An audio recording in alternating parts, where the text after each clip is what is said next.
Is one an adult thing? But Stop at any time. okay. Start talking.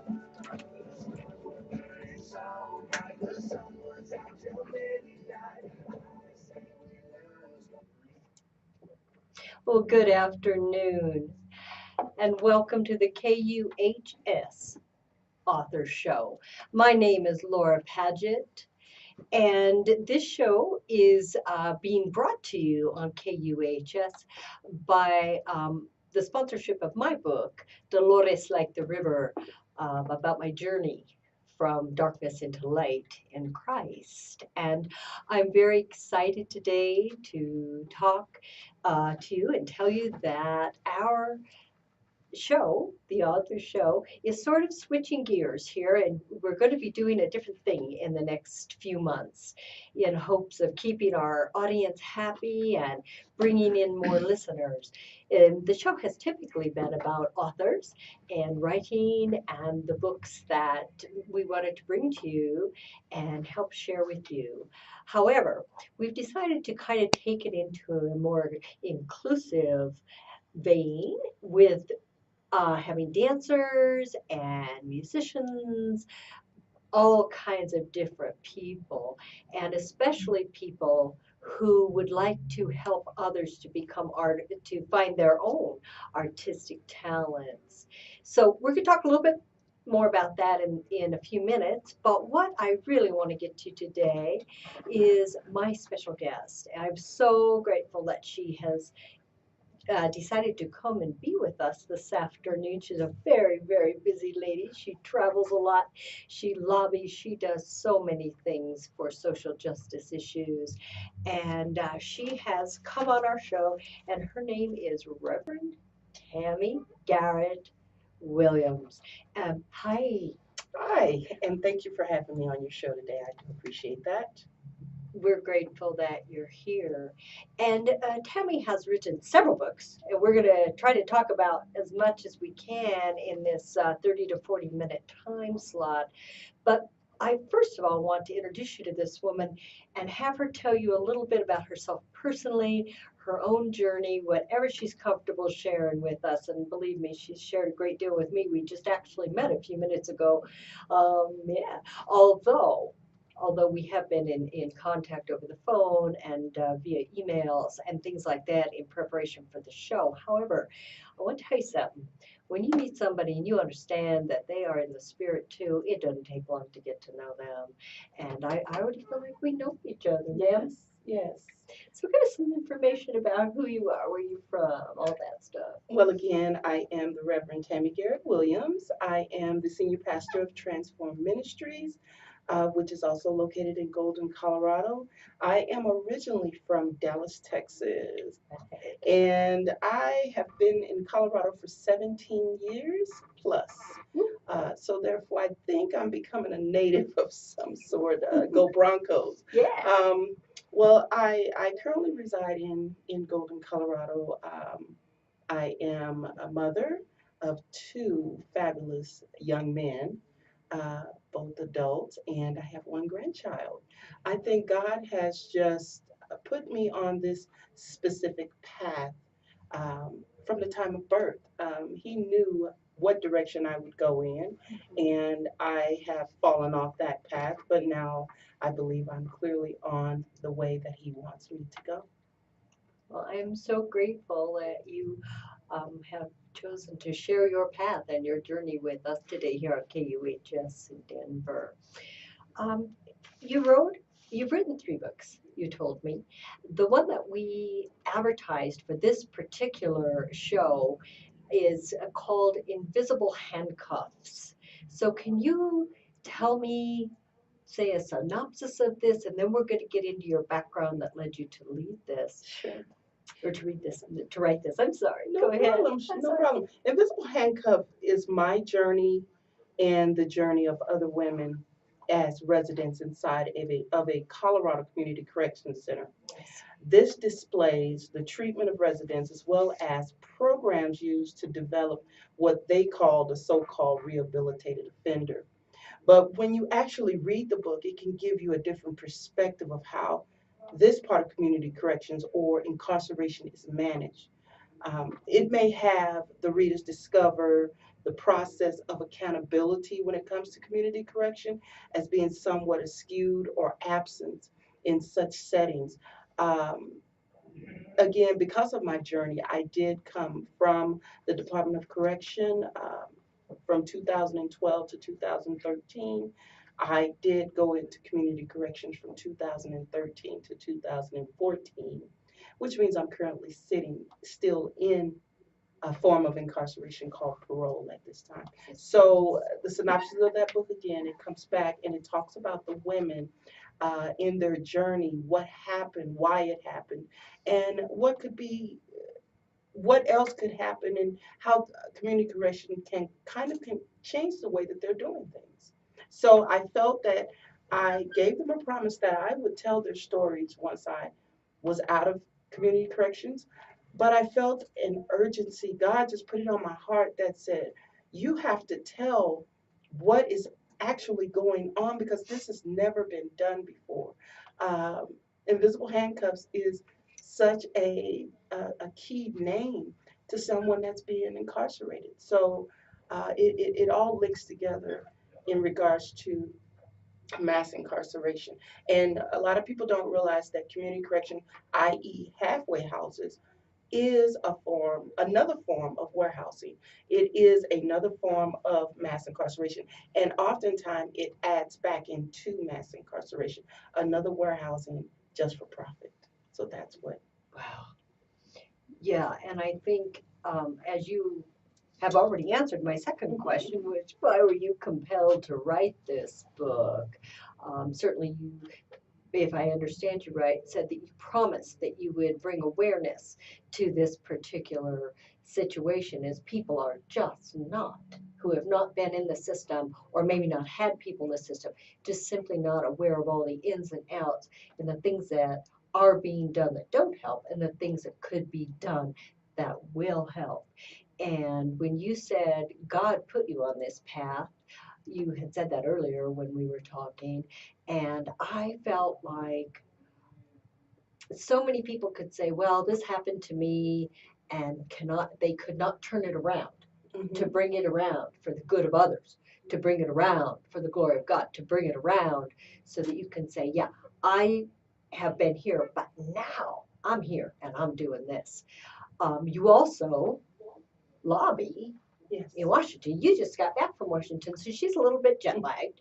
And we've offered her Coca-Cola and coffee, and she's just braving it right through here. Yes. So thank you again for taking time to be with us, considering that you got off a plane not too long ago from D.C. where you were lobbying. Can you give me just a little information about what you're lobbying about, if you want to? Oh, that's fine. I'm also a part of another activism role that is called PWN Colorado, as well as the Mod Squad. And these two entities, PWN of Colorado stands for Positive Women Network. We go out and we advocate for those that don't have a voice, again, in the area of people living with HIV/AIDS. And what we were doing up there is pretty much bringing together certain laws, certain different moving parts that are going on, such as they're trying to merge C and Part D together, which is not good because Part D definitely is for youth, women that are pregnant, children that are teenage age, infants as well. They get specialized treatment at Children's Hospital. And so, with that being said, that's what we were up there lobbying about is their rights in making sure that funding does not go away in certain programs like the Ron White program and other areas. The Mod Squad here currently have just entered a bill into the state capitol here in Colorado. So we're kind of doing things back and forth from DC to Denver. Both concerns the Capitol. And that bill is, I believe, is the SB 146 that just was entered today to try and it's all about the STI laws, and which includes HIV/AIDS. So, what does STI mean again, please? That is the where the infection you have. Oh yes, okay. That is the infection of transmitted infection. So that's gonorrhea, chlamydia.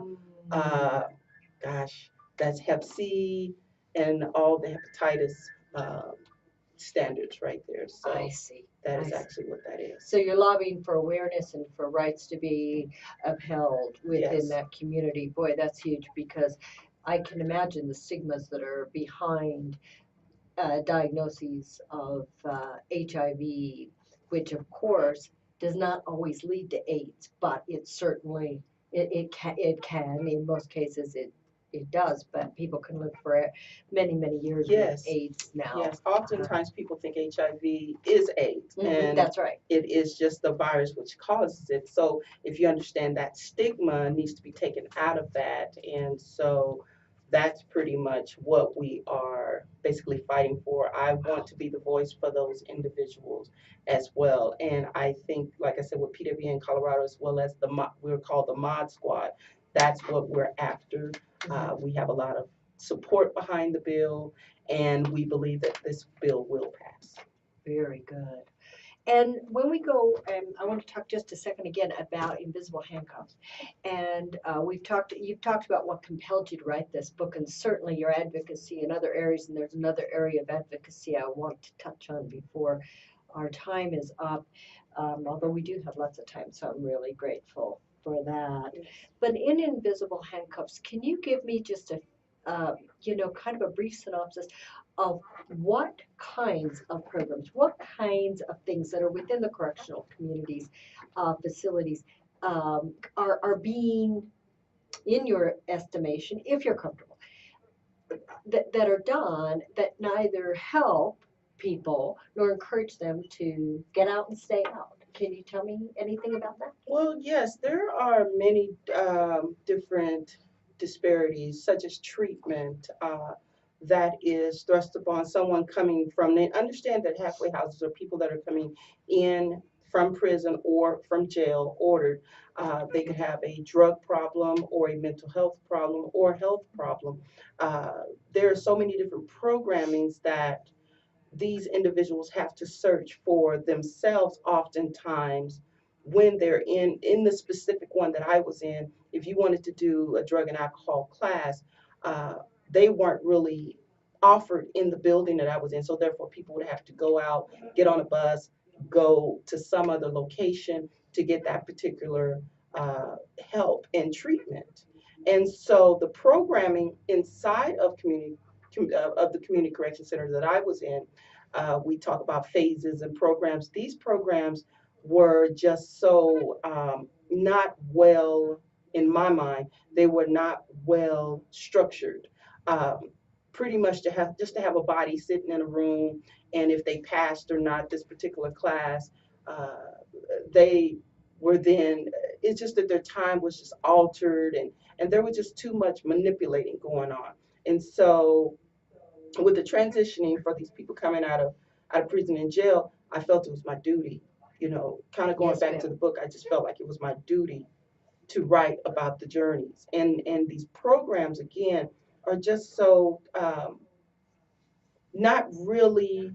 They could be more used more effectively if I think more education was done to the people that were teaching the classes, or if you know, they brought technology to the current.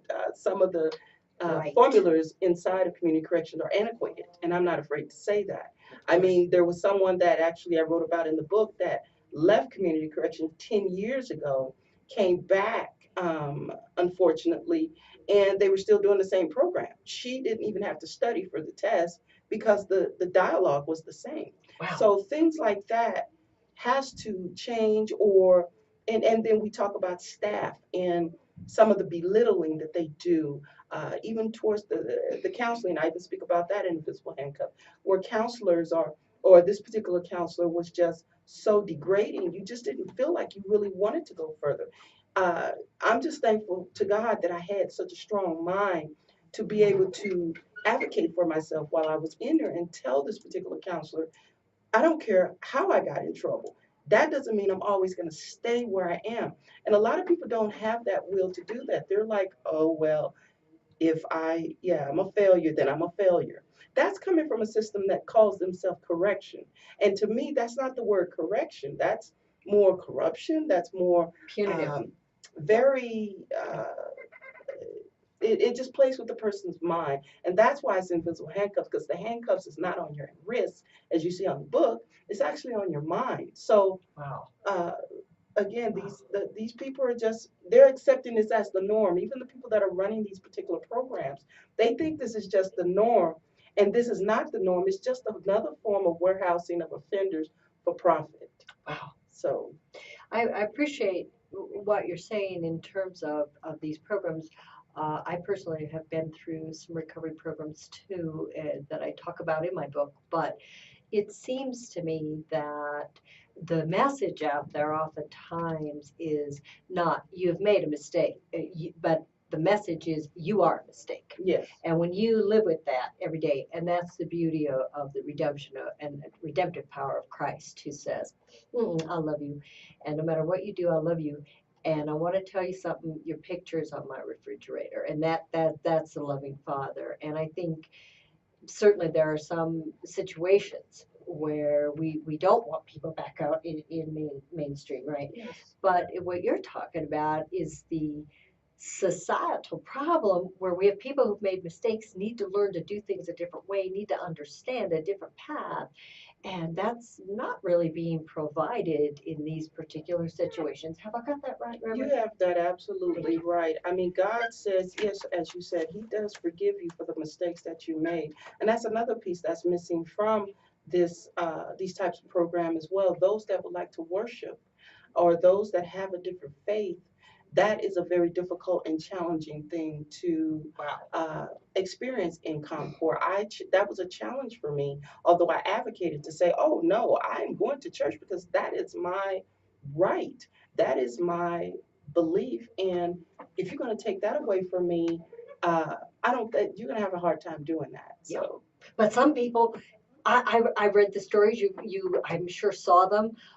I've heard that and have been in touch with other people too who have said it was within those walls when I was at my lowest. It was in that cell when there was no one but me that I saw yes, the Lord. I saw the different ways. I heard His voice calling. I was in the pit and He reached down. yes. So to be denied even the access to hear the word is that's a significant failure, I think, on our part. Before we go on, I'd like to take a minute, Reverend, to offer you opportunity to say thank you to the people who have helped you move through this journey, who have helped you come to the point where you are publishing and putting voice to an injustice that needs to be looked at. And who could you name? You can name one, two, whatever people that you believe have helped you to walk into this place where you are now. Well, yes, I can. First, let's start off with a particular person that when I was released from community corrections said, come into my home. And her name is Sandra Stevens Little. And that's currently where I am in Golden, Colorado. She also has been so supportive of me of even writing Invisible Handcuffs. She wants me to write another book, and I'm debating about that right now. But every book that I've written, she's been behind and has stood by me and has helped me and has supported me. I don't know where I would have been had she not came into my life over 10 years ago, but God placed her there for just that moment when I was released from Concord.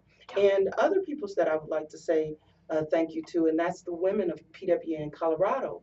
And that's Barb Cardell, Harry Hertel, Nicole Harrison, John, some of the public defender's office that have also supported me in this journey and have listened. I also have specifically my board members from Above Waters Project, which is so very much with me.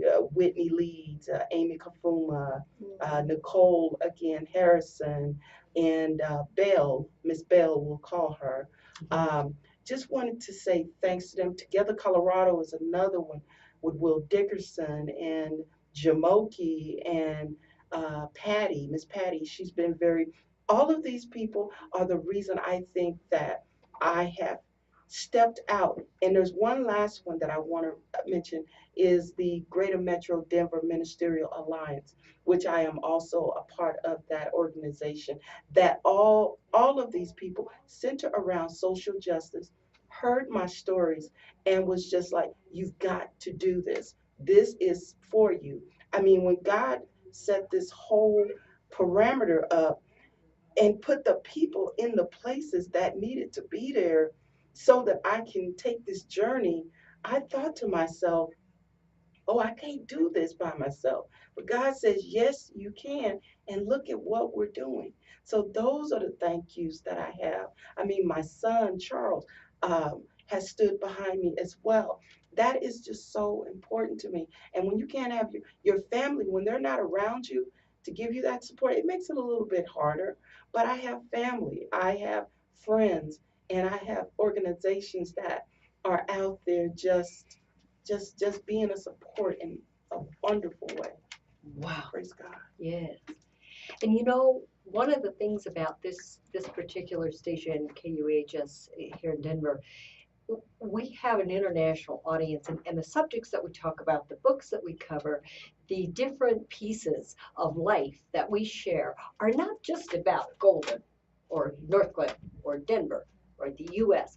They are about the entire world. And for that reason, I want to welcome as many as I can here in a few minutes that I have allotted for this from international audience members. So my gosh, we're talking about Italy, we're talking about the Netherlands, we're talking about Algeria, Indonesia, Italy again, yay, Germany, India, Ecuador, United States, of course, we love you. You're our brothers and sisters, and you're a little closer to us on this journey of social reform, and we want to honor you as well.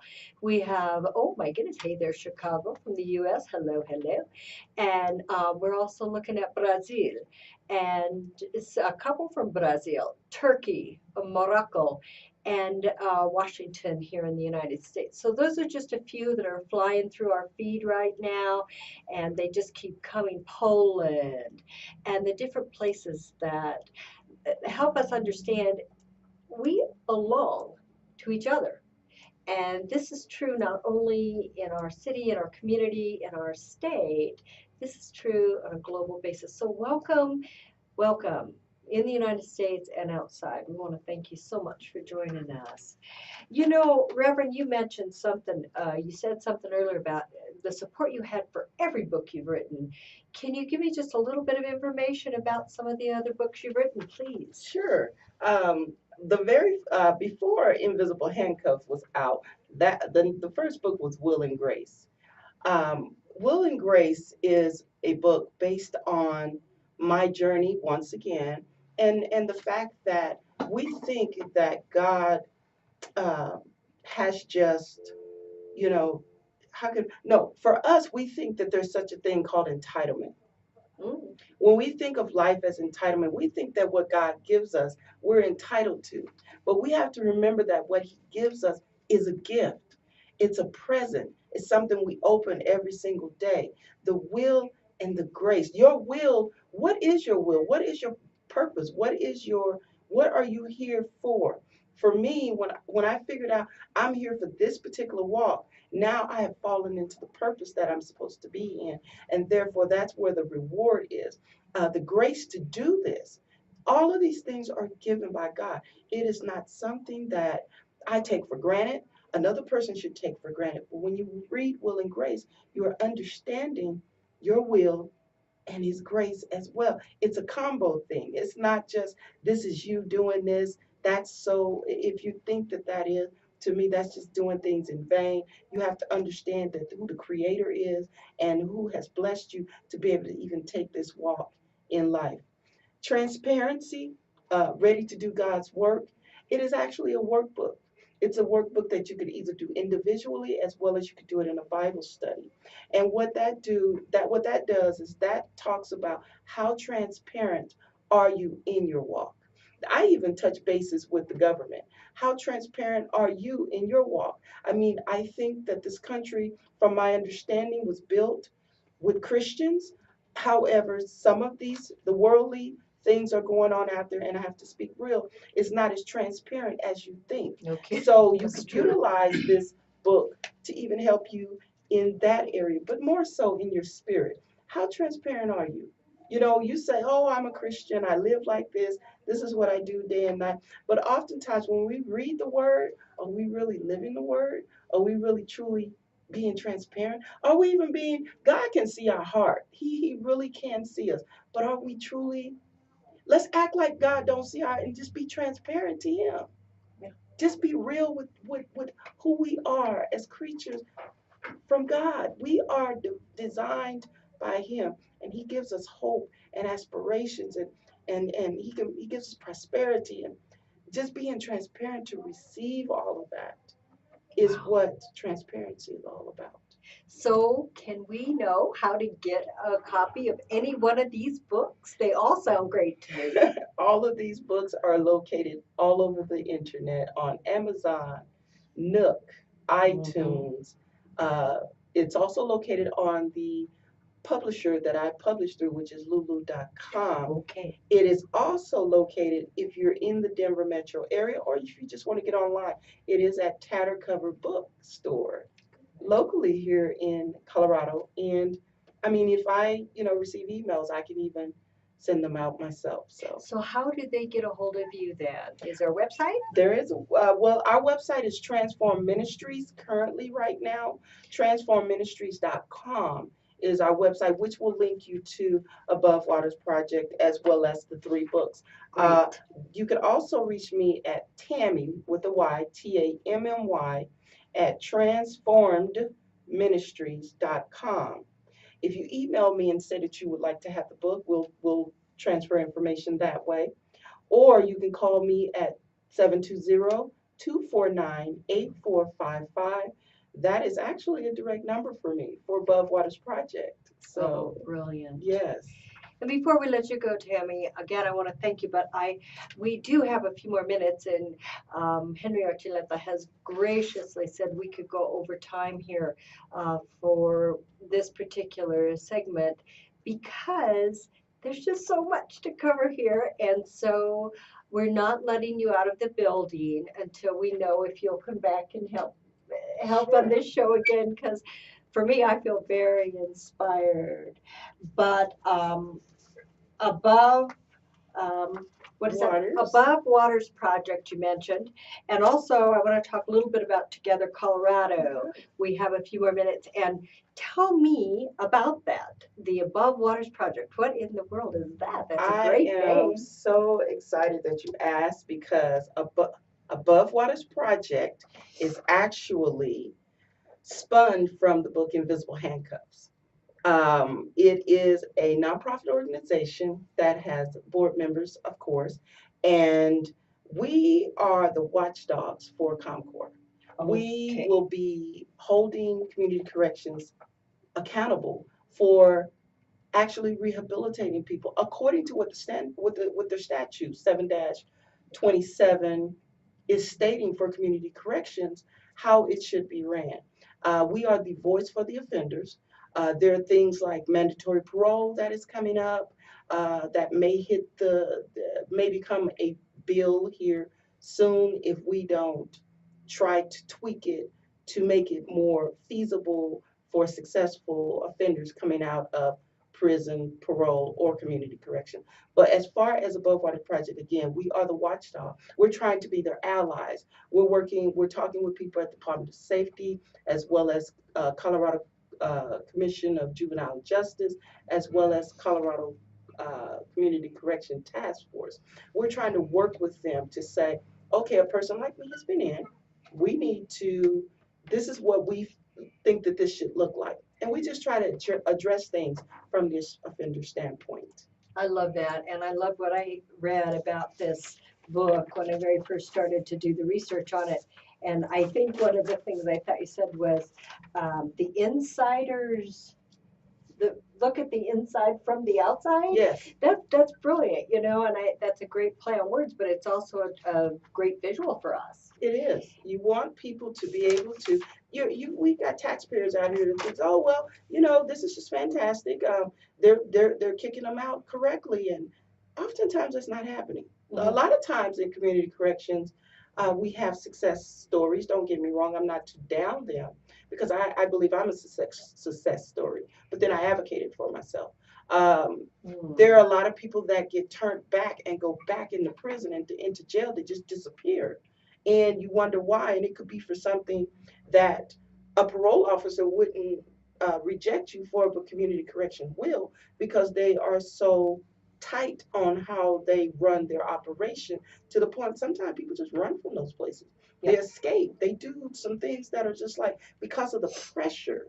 When you're thinking of coming out community correction, community, you're going back. You got to be able to acclimate back into that. And you can't if you have more handcuffs on you coming out than you did going in. So I give people that visual of what it is like to be in there, and it will help people that are possibly going to be sentenced to community correction. It will help judges, it will help parole officers, it will help families, and it will help friends, so everybody can read this to know what is actually going on there.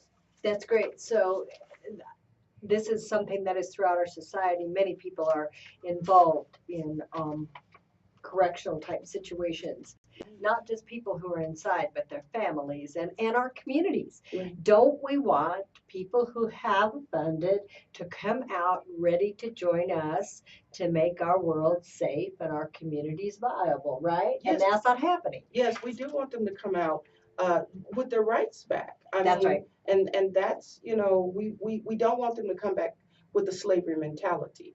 That is Exactly. not the way that this is supposed to work. There are other countries that accept criminals coming back to families. They even throw parties. And so here they just continue. Look at our homeless rate. Look at voting situations. Look at jobs. Look at housing. All of those are affected by people that have the F behind their name, which stands for felony. That is not the way that this is supposed to work. If I've done my time, I've done the crime, I've done my time. Where is the redemption? Where's the forgiveness at? Where is that in the world? I don't really see it. It's more condemning. Oh, you did this. We don't want to really deal with you. What are we supposed to do? Build another world? That's not going to happen. No. Well, I understand they're closer than ever to Mars, but I'm not really excited. I'm not signing up for that. I'm crazy about gravity. Thank you very much. Thank you very much. So, let's see, I'm looking over at Henry, so I know how much time I have. We have run over a little bit, and we're going to talk again about the transitional posture of this show. So I didn't get to talk to you about Together Colorado just because we ran out of time, but we will do that the next time, okay? Sure, we can do that. And I just want to thank you again, Reverend, for coming on and talking with us and for bringing light to something that most of us are totally unaware of. Thank you for being here with us. Thank you. And again, my name is Laura Paget.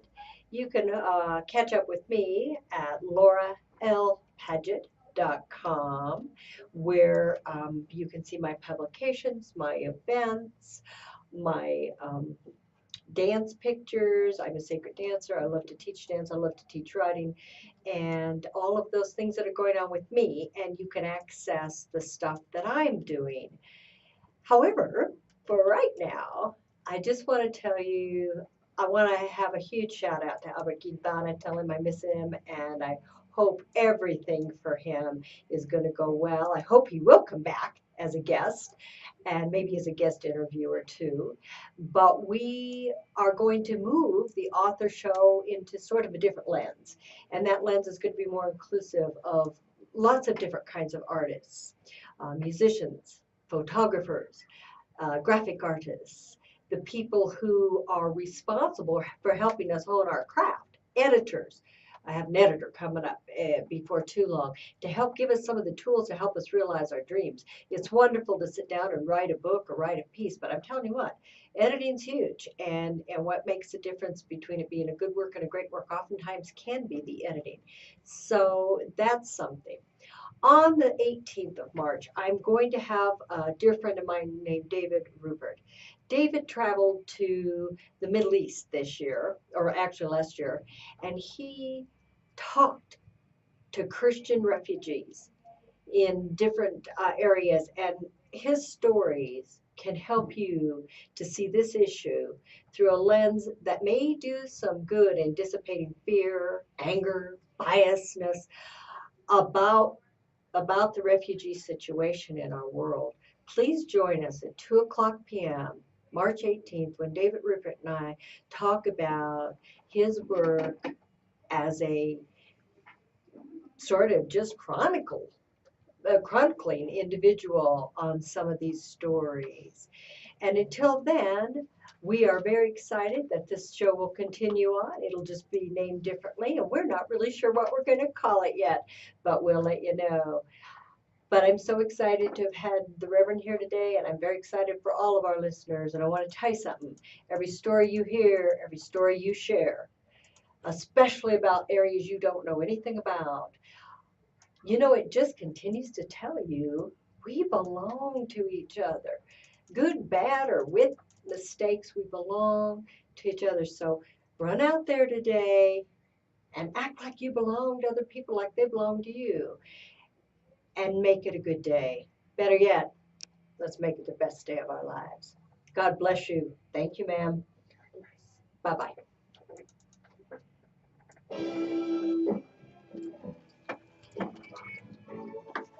Oh. Mm.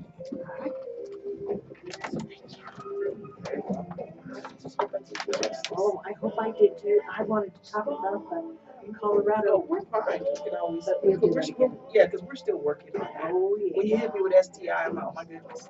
Oh, It's transmitted. Yeah, it's sexually transmitted infection. Sexually transmitted And infection. that's why I was going to say. I know what it is. I was in medicine for 35 years. Yeah. I think I would know.